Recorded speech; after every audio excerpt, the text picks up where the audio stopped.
woke this morning to the horrifying news that another 100 Gazans had been killed by Israeli bombing last night.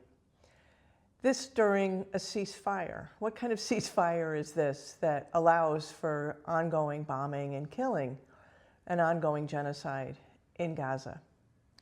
So this morning I called a couple of friends of mine who live in Israel, who are human rights activists, to get their take on what they think is happening, what we should expect from this rolling out of this supposed staged withdrawal and peace, so-called peace plan that the Trump administration has laid out and that Netanyahu has maybe agreed to.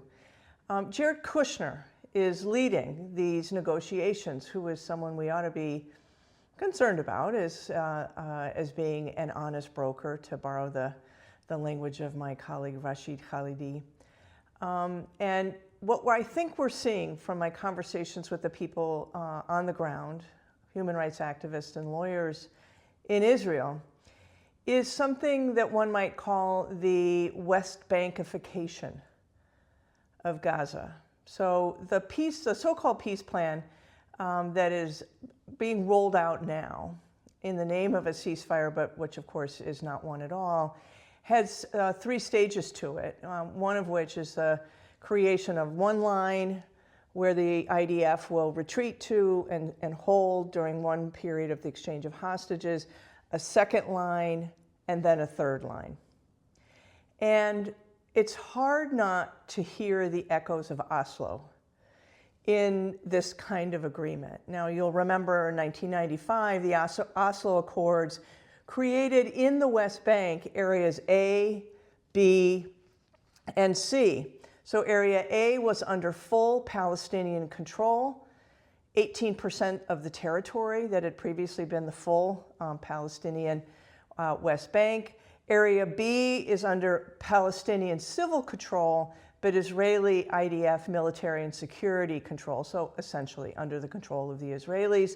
That makes up 22% of the West Bank, and then Area C is under complete Israeli military and civil control, and that makes up 60% of the territory. Now, this division into A, B, and C was supposed to be the first step that would then move towards a full and robust withdrawal of Israeli presence and Palestinian autonomy and ultimately statehood, right? But that was 1995, and we know that has not happened. We just got stuck in step one with this areas A, B, and C, which, even though technically there are degrees of Palestinian civil authority and degrees of Israeli military and security authority, really Israel controls all of that space, and through the settlers' violence has been eating up more and more of that territory that had originally been set aside as either Area A or Area B for Palestinian sovereignty. So that's kind of what one might expect will also happen in Gaza. Notwithstanding the fact that the Trump administration is saying, no, no, no, no annexation, et cetera, that we won't allow that to happen. That was true in Oslo as well. And Jared Kushner yesterday in Jerusalem said some things that sounded very similar, locking in this kind of Westbankification, this sort of striated, we control a little bit, the Palestinians, you control Israelis, most of it, rather than returning ultimately most of the land to Palestinian control. But instead, it's a kind of security-based or justified annexation, in fact, if not in law. So that's what I'm hearing from my friends in Israel who know well what's going on. Of course, things change daily, but I think there's much to be worried about in terms of whether we'll ever reach stage two.